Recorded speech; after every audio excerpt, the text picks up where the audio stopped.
Good morning, everybody. Welcome. We'll get started in just a moment.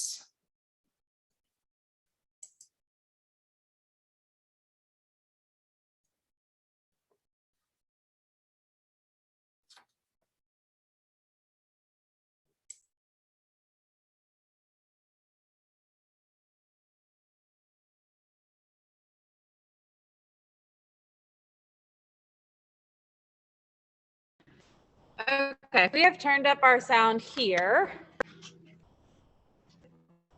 And Mr. Yang, would you like me to keep the video on so you can see the students, or would you prefer that the screen sure. Okay. That would be, either way is fine. But yeah, seeing students is nice. Cool. And we will leave our video on in the library. Great. All right, let's get going. Good morning, everybody. Thank you for being here and joining us today. Welcome to this morning's event featuring Luen Yang, author of Shang-Chi. Jean will be fielding questions from the audience and also will be in conversation with our facilitator today, teacher Ms. Diane Kung from Berkeley High School. Before I begin, I'd like to just make a couple of announcements. I'd like to thank the Friends of the Berkeley Public Library for sponsoring this event today. Also, a huge thank you to the Berkeley High School librarians, Ms. Meredith Irby and Ms. Sarah Rosencrans, for initiating and planning this event. Of course, thank you to Diane Kung for facilitating, and a huge thank you to Luen Yang for being here with us today. This event is being recorded and will be made available for a short time on our YouTube channel, so please be aware it's being recorded. If you don't care to be recorded, you're welcome to leave the event, of course.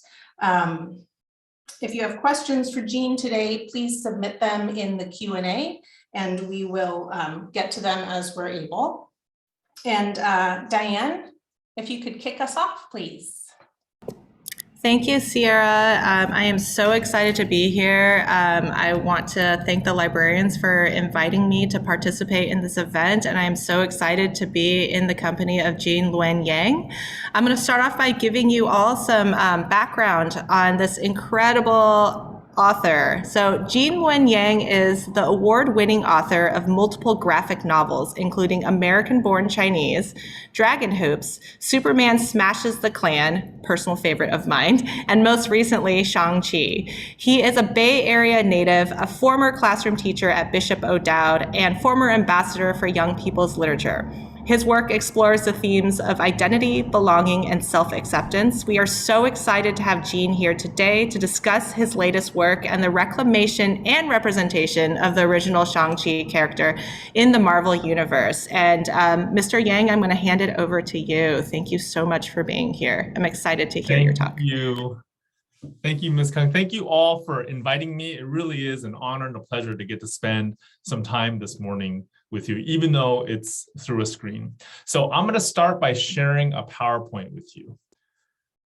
Can I get a thumbs up when you see it? Did that show up? No? Wait, I think I shared the wrong thing, right? Let's try it again. How's that look? Does that look okay? Yes? Okay, great. As Ms. Kung said, I am a cartoonist, which means I write and draw comic books and graphic novels. This is what I do for a living now. This is my job, and I've been doing this for over 20 years.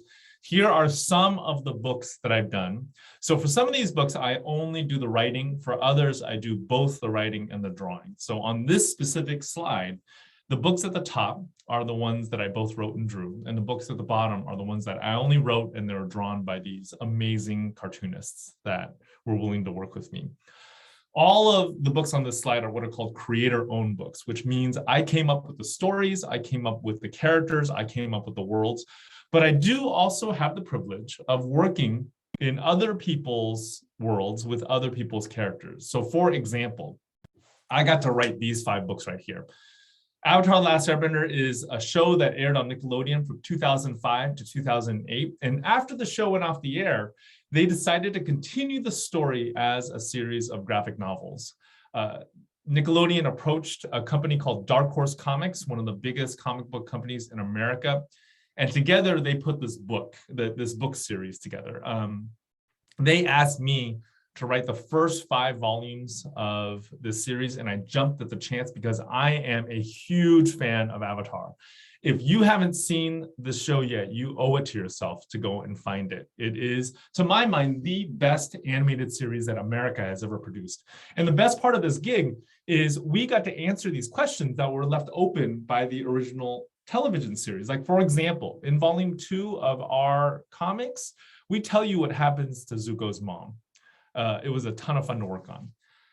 These days, I do work for both of the major American superhero comic book companies. So for DC Comics, the publishers of Superman, Batman, and Wonder Woman, I do Monkey Prince, a brand new monthly superhero series about a character who's kind of based on the Monkey King, this old Chinese legendary figure. And for Marvel, I do Shang-Chi, who will be the primary focus of this presentation. So Shang-Chi is, of course, Marvel's master of Kung Fu. I'm going to tell you all about him in a little bit. But first, I want to tell you, like, I'm an Asian American cartoonist, and I want to tell you how I became an Asian American cartoonist. That first part, Asian American, I became an Asian American by being born. I was born in America to parents of Asian descent. My mom was born in mainland China, and my dad in Taiwan. They both came to the United States for college. They met, fell in love, got married, and had me. Now, that's how I became an Asian American. I became a cartoonist when I was in the 5th grade. And it all started one night when my mom took me to our local bookstore. So I grew up in the 80s. And back in the 80s, every local bookstore had what was called a spinner rack. This was a wireframe rack that would sit in the corner of the store.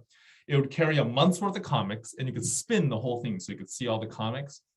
This one night, my mom took me to our local bookstore, and she bought this comic book for me off of that spin rack. This was DC Comics Presents number 51, starring Superman and the Atomic Knights.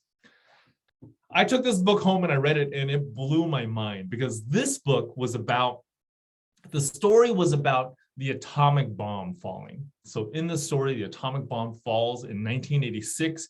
It kills off almost all of humankind. And the few survivors that are left, they gather into these little communities that are pretty lawless.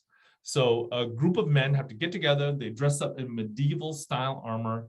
They ride around on these giant mutated dogs and they fight crime. Superman, because he's Superman, he's one of the survivors. So he teams up with these guys, these Atomic Knights, and they have this adventure together. And in the last few pages of this issue, it's revealed that the entire story is just a dream that's happening in somebody's head.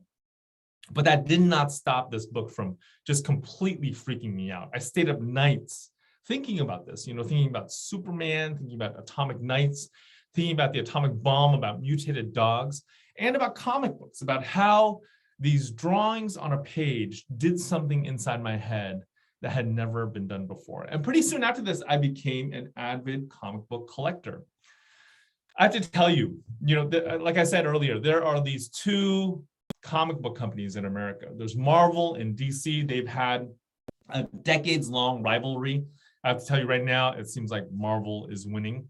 Even though the very first comic book that I ever bought and read was a DC comic, I very quickly became a Marvel fan. For whatever reason, when I was a kid, I just thought Marvel was way cooler than DC. Nowadays, I don't think that anymore because I do work for both companies and both of them help me feed my family. But back when I was a kid, I just thought Marvel was way cooler. I loved all of the Marvel superheroes except for one. I did not like Shang-Chi all that much. So Shang-Chi was created in the early 1970s. And he had this long-running monthly series all the way up until the early 80s. When I was a kid, when I started collecting comics, his series had already gotten canceled. But you could still find Shang-Chi comics at a local comic shop. They were usually in the quarter bin. That was where the shop would keep all of the comics that weren't as popular, and you can get them for cheaper. So I found Shang-Chi comics. I found these old Master of Kung Fu comics at my local comic shop. But at the time, I was in 5th, 6th grade when I was going to the comic shop frequently. I just wasn't all that comfortable with who I was. I had not yet worked out what it meant to be an Asian American. So it just felt like if I picked up this comic book with an Asian superhero on it and I brought it up to the cashier, I would be highlighting everything about me that I wanted people to forget. So I never read a single Shang-Chi comic when I was a kid. What I did do, however, was I started making my own comics. My best friend when I was in 5th grade was this kid named Jeremy Kunioshi. He also loved comic books. So Jeremy and I, we started making comic books together. Every day at lunch, we would sit at the lunch tables and we would come up with stories. I would do all the pencils. He would do all the inks. We'd give our original pages to his mom, who would take them to work with her, wait till all of her coworkers went home and sneak photocopies for us. Then we'd take these photocopies, we'd staple them into books, we would sell them to our friends for 50 cents a piece. We made $8. It was amazing. That was the beginning of my comic book career. Jeremy has since given up on comics. He no longer really has anything to do with comics. He doesn't make comics. He doesn't collect comics. I don't even think he reads comics anymore. He's a doctor now. He's a radiologist. He lives in this giant house, very beautiful. He makes a lot of money, which is really good for him. But I kept making comics. I kept making comics all the way until I became an adult. This right here, Gordon Yamamoto and the King of the Geeks #1. This is the very first comic I did as an adult. I published it. I self-published it a year after I graduated from college. It was a lot of fun to work on. And it was so fun that I just kept doing it. So after Gordon Yamamoto and the King of the Geeks #1, I published another book and then another book and then another book. And 10 years later, a company called First Second Books based out of New York, they're a publisher. They published my very first full color graphic novel. It's called American Born Chinese. This was way back in 2006. And the response to American Born Chinese was well beyond anything I could have expected. Librarians and teachers, bookstore owners, comic book fans, they all came out to support this book. And their support really paved the way for me to become the full-time cartoonist that I am today. I am still shocked when I think about my career. When I think about how I get to do comics, I get to write and draw comic books for a living. I'm shocked, but I'm not as shocked as my parents. My parents, nowadays, they're pretty supportive, but I have to say, when I started making comics, especially when I started making comics as an adult, they were not super thrilled about it, especially my dad. After all, what they really wanted me to become was either a doctor or a lawyer or an engineer. They were suspicious of the comic book industry. And as I've gotten deeper into the comic book industry, as I've learned more about the history of the American comic book industry, I realized that they kind of had a point. I don't think I was ever going to be a doctor, lawyer, or an engineer, but their suspicion of American comics, there was a reason behind it. When you look at the way the American comic book industry has treated Asian Americans and Asians, it just hasn't been all that great. I'm going to start from near the beginning. So in the late 1800s, that was the very first time that America saw this huge influx of immigrants from Asia. They were primarily workers from China. And a lot of Americans got kind of agitated about this. They were worried about how this big influx of people from China were going to affect American culture. So pressure began to build on the federal government to do something about this. Newspapers all over the country started publishing political cartoons like this. And to be honest, this is actually one of the more mild ones. But these political cartoons, they featured images, drawings of these Chinese immigrants. And usually these drawings had very exaggerated facial features. They would be wearing this very simplified version of traditional Chinese clothing. The purpose of these images was to dehumanize the the Chinese immigrants, so that when you saw them on the street, you wouldn't think of them as human beings. You would actually think of them as the stereotype that was put forth by the political cartoon. And eventually, the forces behind images like this won. So by the end of the 1800s, the Chinese Exclusion Act was passed, which effectively ended all legal immigration from China to America for decades. This kind of stereotype, this kind of dehumanizing image wasn't just found in early political cartoons, it was also found in early American comics. One of the companies that I work for right now, DC Comics, have you ever wondered what those two letters stand for, the D and the C? The D and the C actually stand for Detective Comics. So the name of the company doesn't make all that much sense. It's Detective Comics. The reason why they named the whole company DC is because Detective Comics is their most important comic book series. It might be the most important comic book series in the entire comic book industry. Detective Comics has been published continuously every month without fail from 1937 until today. It's kind of an amazing thing, actually. Detective Comics is probably most well known for being the birthplace of Batman, which to this day is DC Comics' most popular character. But what a lot of people don't realize is that Batman, even though Batman debuted in Detective Comics did not debut with Batman. Batman doesn't show up until issue number 27. So that's about 2 years into the run of the series. I'm just going to let you know, if you go to like your grandparents' attic and you look around and you find an issue of this up there, you can like sell it and buy a house and maybe even a small island. This book is worth a lot of money because it's the debut of Batman. Now, Detective Comics didn't begin with Batman. Detective Comics, for the first issue of Detective Comics, the publisher wanted to use a character that they felt like was really marketable, was really appealing, that would draw a lot of eyeballs, that would make the book sell really well. And instead of going with a hero, they decided to go with this. This is what Detective Comics #1 looks like. This is arguably the beginning of the entire comic book company, right? DC Comics began with this image right here. The character that's being depicted, his name is Qin Lung. He is what we would now refer to as a yellow peril villain. So he's this character that, a lot like those political cartoons, was designed to dehumanize. Qin Lung was designed to monetize the fear that a lot of Americans at the time felt for the Chinese. So Qin Lung is a yellow peril villain. He is a Chinese super genius who is bent on taking over the Western world. And if you look at early American comics, there's just tons of these yellow peril villains. The weirdest of which is probably this character right here. His name is Egg Fu. He is a DC Comics character. He is a Justice League villain. And he is literally a man-sized yellow egg with a Fu Manchu mustache. His superpower is he can use his Fu Manchu mustache like these octopus tentacles. And believe it or not, Egg Fu is still around in the modern DC universe. This is what he looks like today. Most Asian and Asian American characters in early American comics were these yellow peril villains. They were the enemies of the heroes.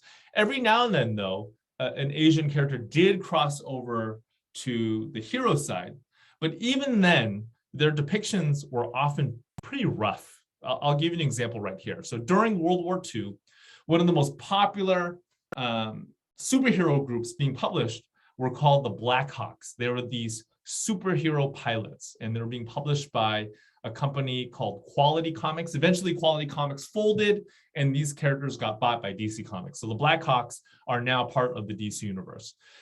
The Black Hawks, because they fought for the Allies, they had one Black Hawk member for every Allied nation. So there was a British Black Hawk, there was a French Black Hawk, there was a Polish Black Hawk, and an American Black Hawk, and there was even a Chinese Black Hawk, because China was, of course, one of the Allied nations. All of the Black Hawks wore these snazzy blue uniforms, except for the Chinese Black Hawk. His name was General Chop Chop, And this was what he looked like. I can guarantee you that no Chinese person in the history of the world has ever worn something like this. His name was General Chop Chop, and he was largely there for comic relief. He was there to make you laugh. And you weren't supposed to laugh because it was inherently funny. You were supposed to laugh because he was Chinese, right? He even had this catchphrase. Whenever he got really, really mad, he would say, "Chop Chop been double crossed." Crossed with an L. That's supposed to be crossed. So in these early American comics, you know, usually if you saw an Asian or Asian American character, usually they weren't there. But when you saw them, they were either a yellow peril villain or comic relief. Those were the two categories that were kind of allotted to Asian and Asian American characters. All of these examples that I've shown you so far are part of the DC universe. And in a lot of ways, they're easy to pick on because they are by far our oldest American comic book company. But Marvel does indeed have their own share of yellow peril villains, the most prominent of which is probably the Mandarin. The Mandarin began as an Iron Man villain. He did end up showing up in one of the Iron Man movies. If you've seen all of the Iron Man movies, I'm sure you'll recognize him, right? In Iron Man 2, he shows up like this. In Iron Man 2, he is not Asian. Later on, it's revealed that the Mandarin that shows up in Iron Man 2 is actually an imposter. And the real Iron Man in the Marvel Cinematic Universe is actually the father of Shang-Chi. So that is not the case in the comic. In the comic, the Mandarin that shows up in the Iron Man comics is not connected to the Shang-Chi comic. Shang-Chi, of course, was a huge hit. If you follow movie news at all, you'll know that expectations were pretty low for the movie, at least for a Marvel movie, because it was debuting in the middle of the pandemic. And it ended up blowing the expectations out of the water. It's one of the most successful movies during the pandemic era. And a lot of that was because of this guy right here. This is Dustin Cretton. He is the director of the Shang-Chi movie. He is a Japanese American who grew up in Hawaii. And I have to say, I'm a little bit biased, but I think he is one of the most talented storytellers in the American movie industry today. So let's talk about his source material for Shang-Chi. Shang-Chi, I mentioned earlier, began in the 1970s. This right here is his debut issue. This is Marvel Special Edition number 15, published in 1973. So how did this comic book come about? This is the story that I've heard, is that at the time, there was a very, very popular television show called Kung Fu on American television. And Marvel Comics really wanted to purchase the license for the Kung Fu television series so they could publish tie-in comics. They tried to go after that license and were unable to get it. So then they looked around, they were like, what other license can we purchase that features a Chinese character? What they found was the license for a character called Dr. Fu Manchu, who in a big way is like the foundational yellow peril villain. So Dr. Fu Manchu was created in 1913 by a novelist named Sax Rohmer.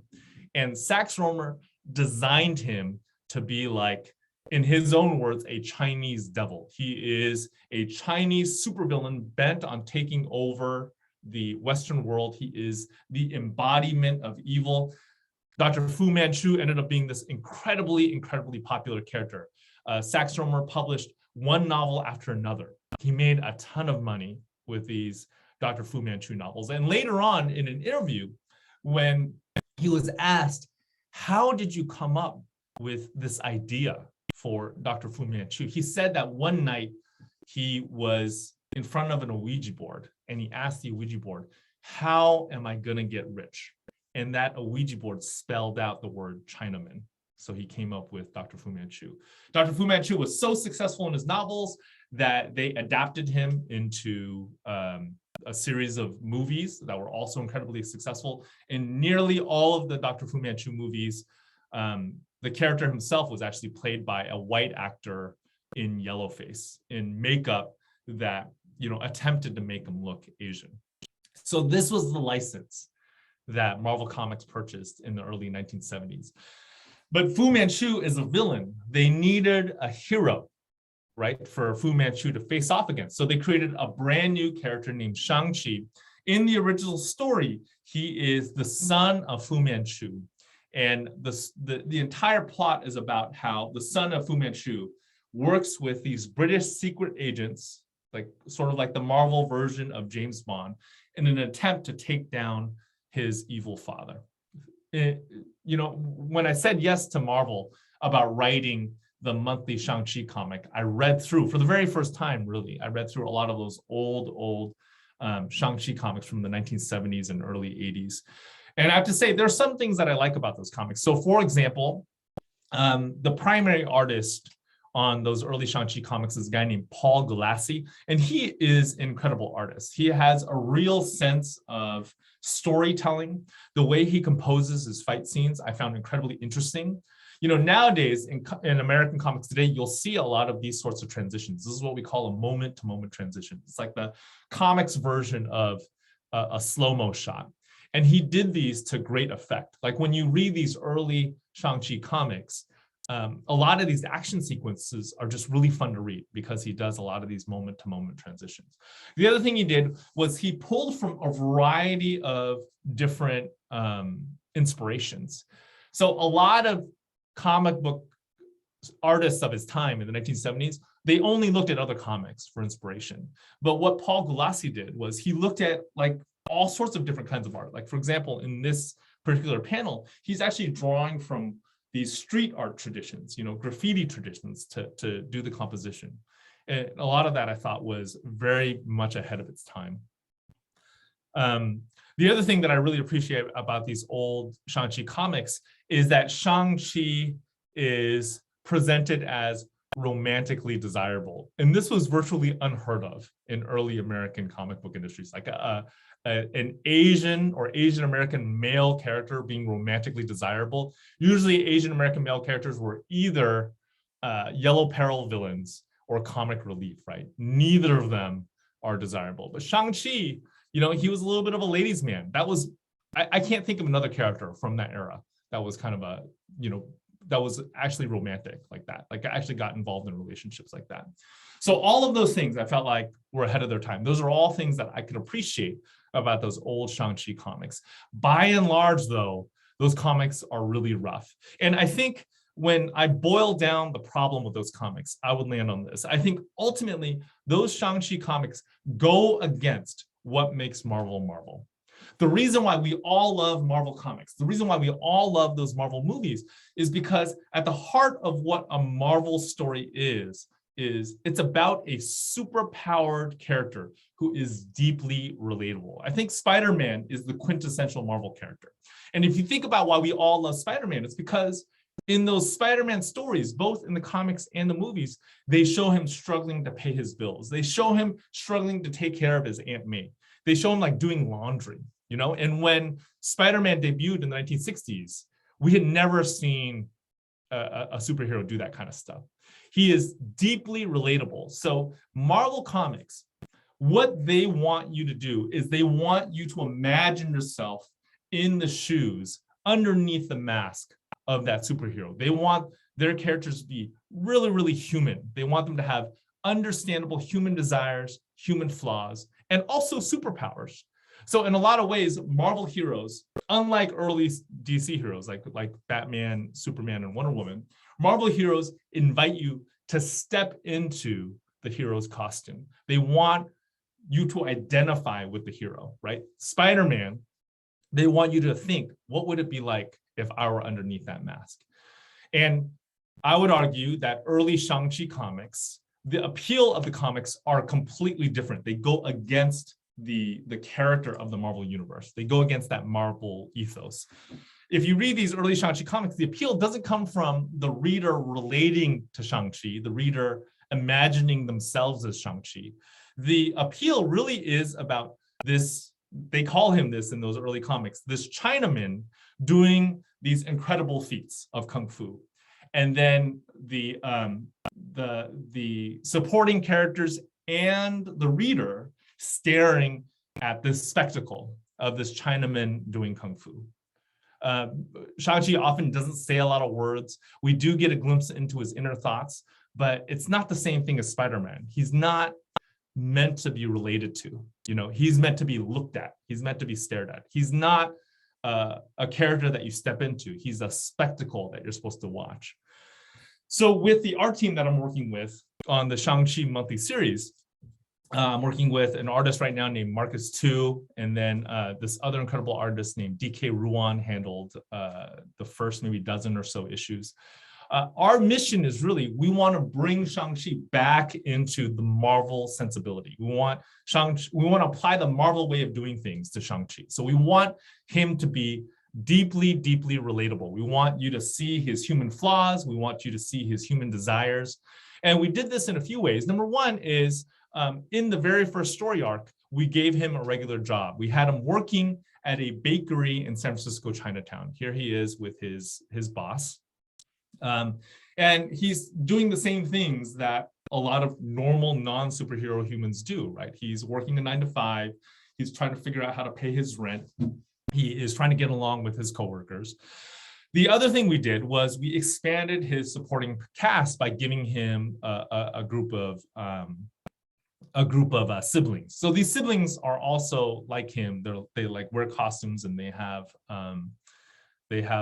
these martial arts skills. Each of them is named after a weapon. So he has a sister named Sister Hammer, another sister named Sister Staff, another sister named Sister Dagger, and then a brother named Brother Saber.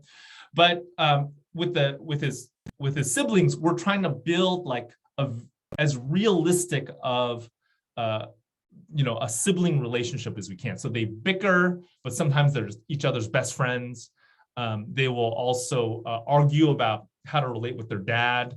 They'll argue about what it means to live a good life, but then they'll also be like super supportive of each other. So when one of them is in trouble, the other one will jump in to help.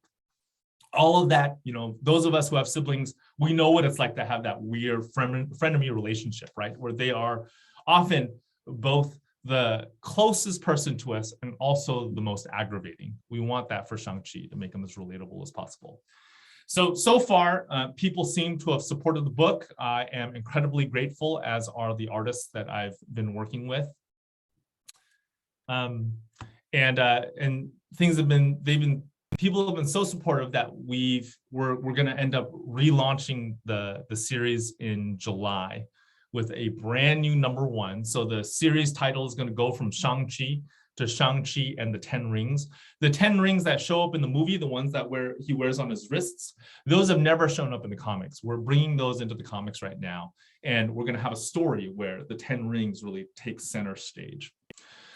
I have to tell you, as an Asian American, I feel incredibly grateful to be a part of American comics today. In a lot of ways, we are seeing better representation than we ever have, not just for Asian Americans, but for all sorts of different kinds of identities.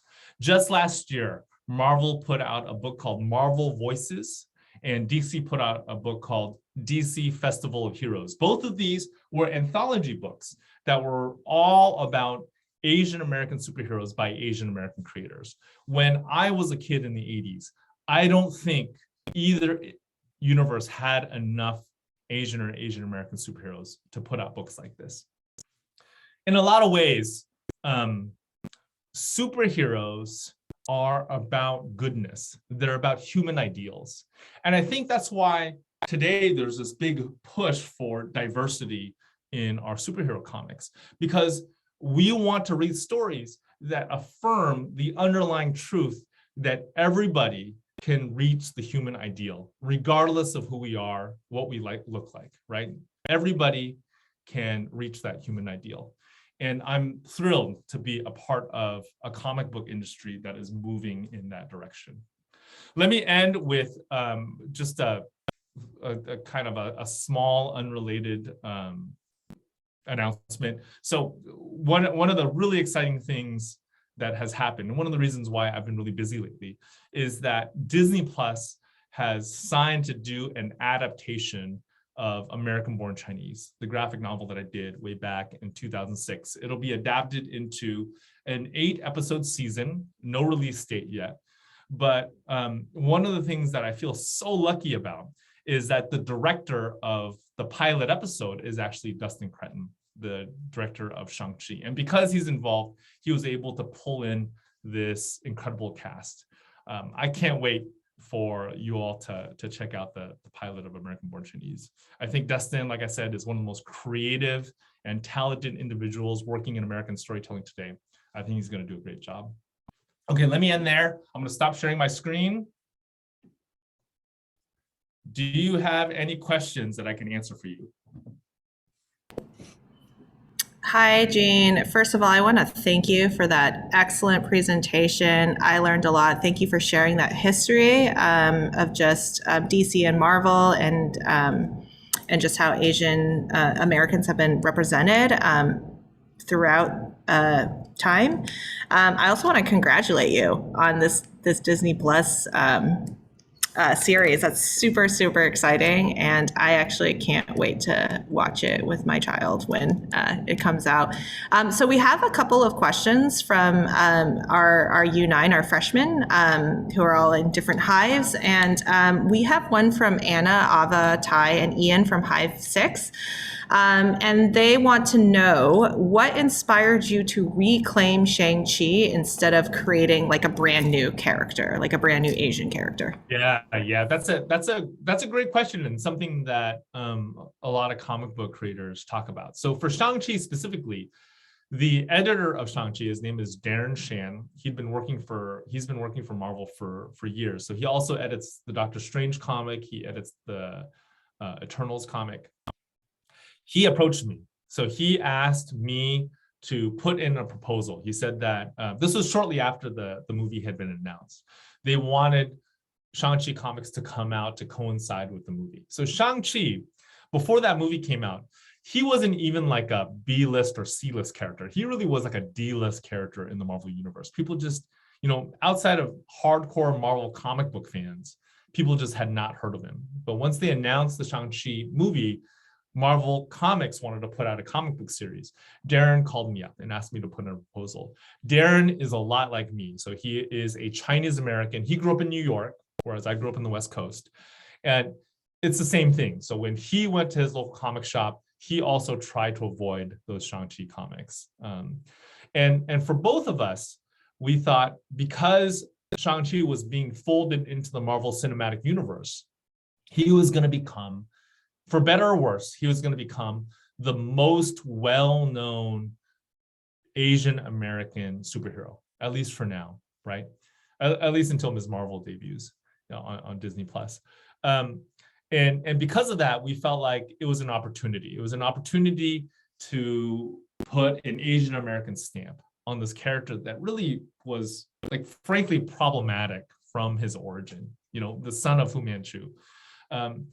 So I think in a lot of ways I feel like this. I feel like the feelings that I have towards the Marvel and DC universes mirror my feelings towards America. So I grew up reading the Marvel and DC universes. I grew up immersed in those stories. And now as an adult, when I have some distance, I realize that a lot of those stories are rough. A lot of those stories come from not good places. But the fact that it's a living thing, both the Marvel and the DC universes are living things, means that the story is not over and that we get to continue. So the two choices are, we either pitch in and move the story in good directions, or we completely step out of it. And because I still, like, as imperfect as those universes are, I still have a deep heart attachment to those universes. I would rather pitch in and try to move the stories in the right direction. I feel the same way about America, right?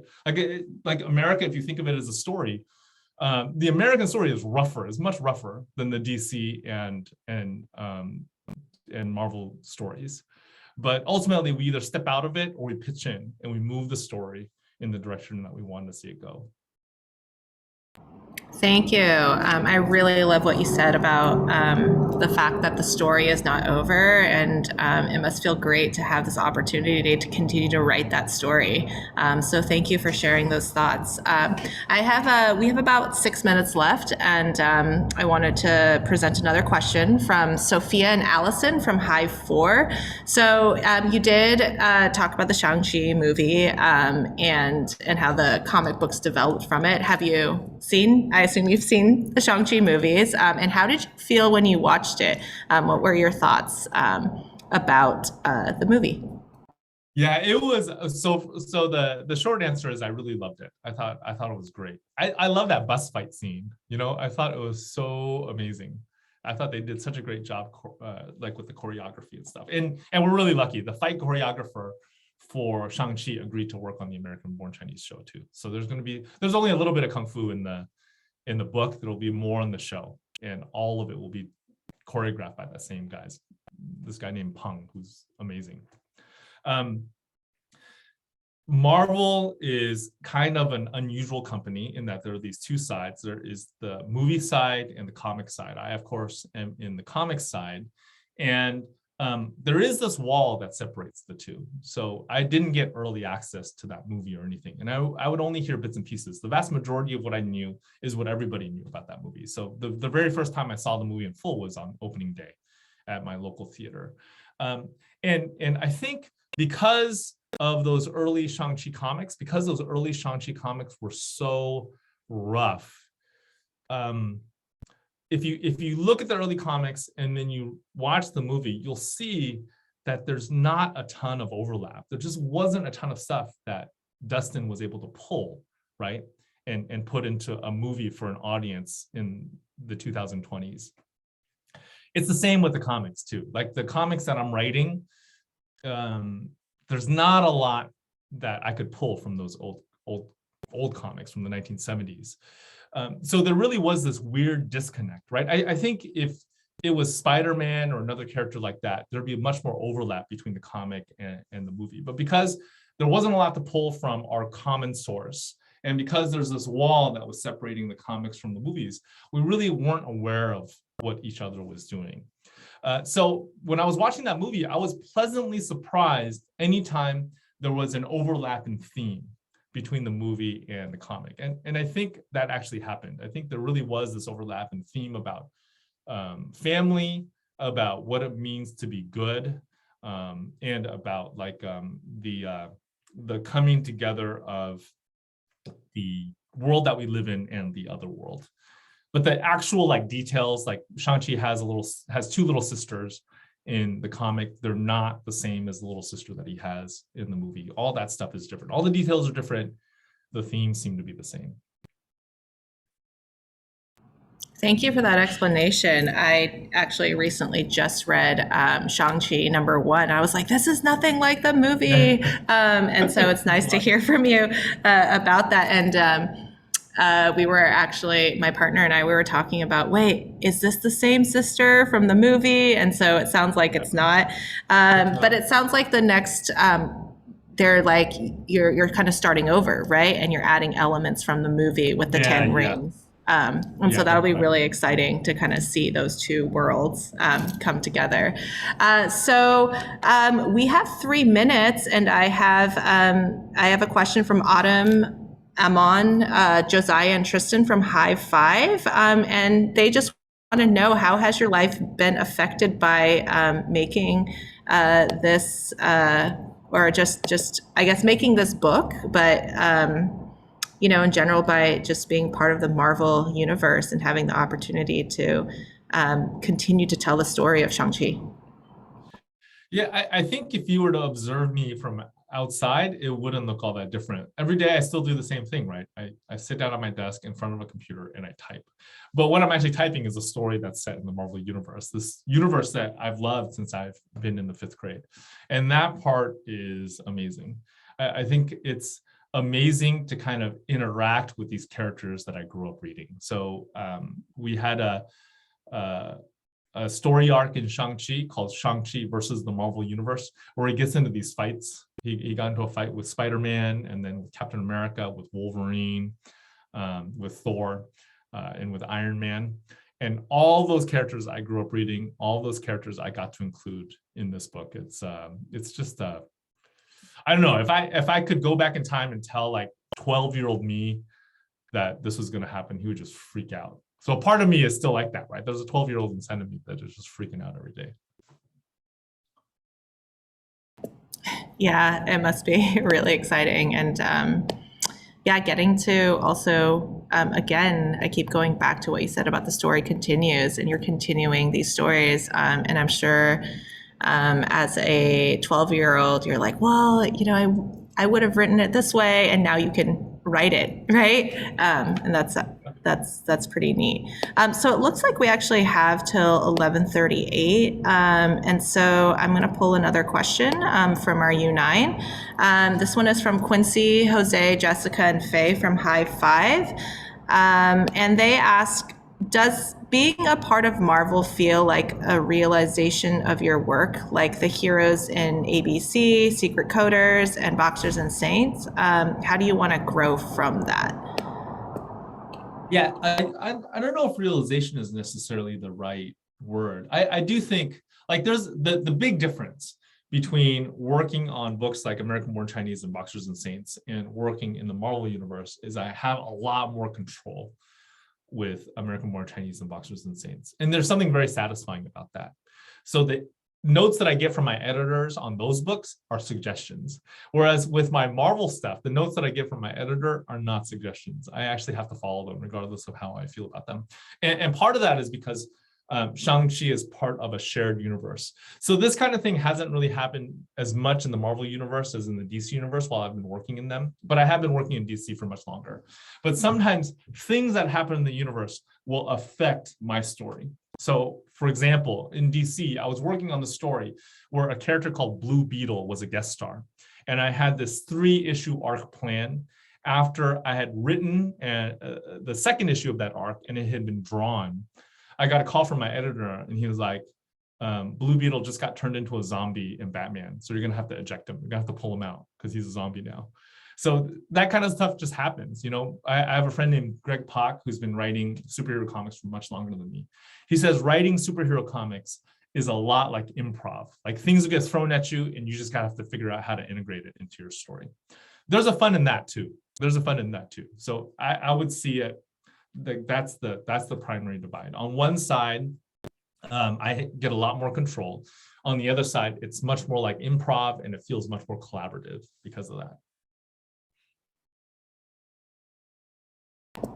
Yeah, thank you for that. And I have another question from Hive 2 that kind of relates to what you're talking about, because you have to work in collaboration with others because you're part of this shared universe. And Claudia, Mariah, Aaron, and Nova from Hive 2 ask, do you ever have ideas that you aren't able to carry out? And how does that like make you feel? How do you deal with that? Is it frustrating?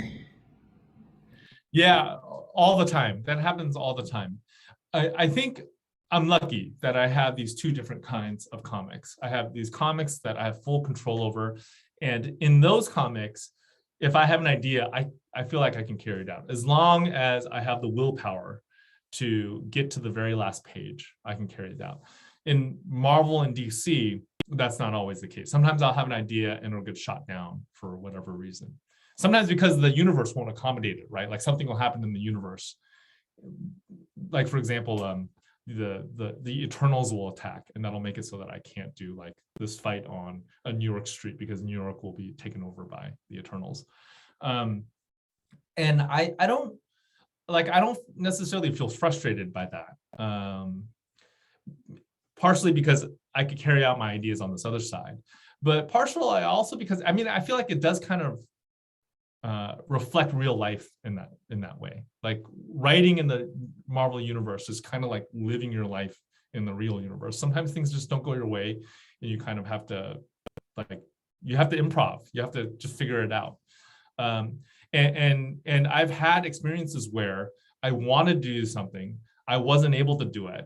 We had to figure out a workaround. And looking back, I actually like the workaround better than my original plan. It doesn't happen every time, but it happens often enough that now when I have to do the workaround, I don't necessarily feel bad about it. Thank you. I have actually another question from Meyer, Lily, Isabel, and Krishan from Hive 7. Do you have any regrets about how you've handled really sensitive topics? And yeah, you just talked about having to like work around things. Sometimes it ends up being like the better story. But are there any regrets that you've had in your writing? I definitely feel like anytime I flip through an old book, there'll be things that I wish I could change.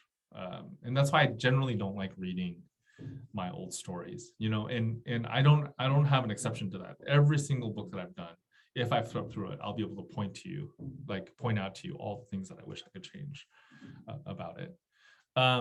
For American Born Chinese, I'll give you an example. For American Born Chinese, the most controversial character is this cousin character. And I don't regret writing him. You know, I wanted him to be, I was writing from like a tradition of satire for that character. But what I do regret is not making him look more monstrous. I have had comments, it's very rare, but every now and then I'll get a comment telling me, like a reader will come up and tell me that he thinks or she thinks that that character is cute. And I did not want that character to be cute. I wanted that character to be monstrous. So sometimes, like when I flip through that book, I wish I had made that character look even more monstrous than he does. Great.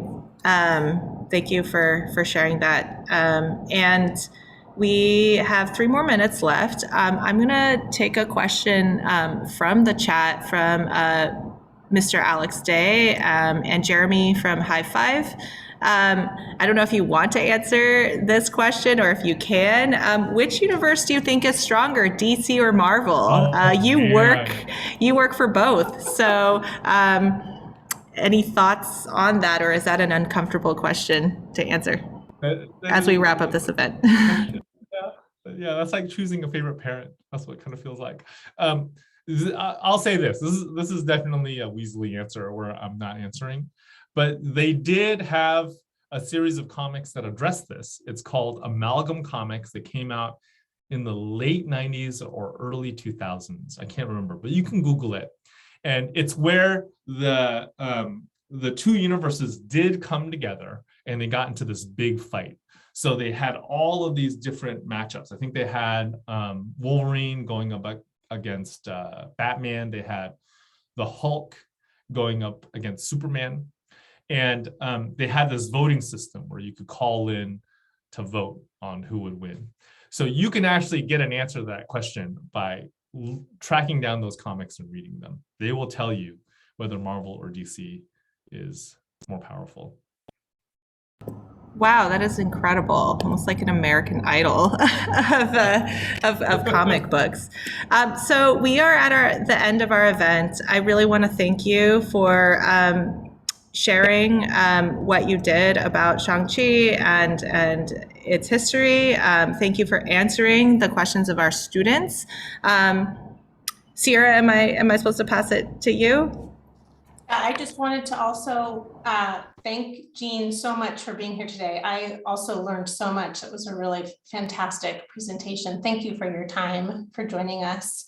And thank you also, all of us at the Berkeley Public Library. I want to thank Berkeley High for your partnership on this event. Ms. Irby, Ms. Rosencrantz, Ms. Kung, thank you so much for working with us to make this happen. And also thank you to the Friends of the Berkeley Public Library who helped fund this event with the free giveaway copies of Shang-Chi that we were able to share with the community.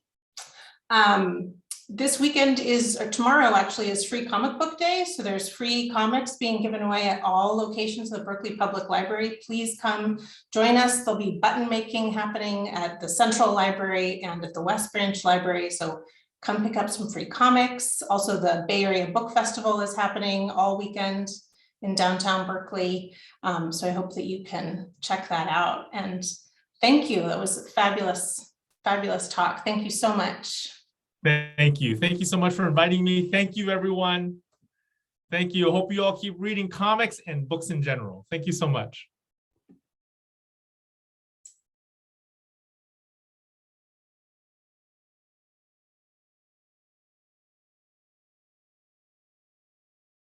Okay, bye.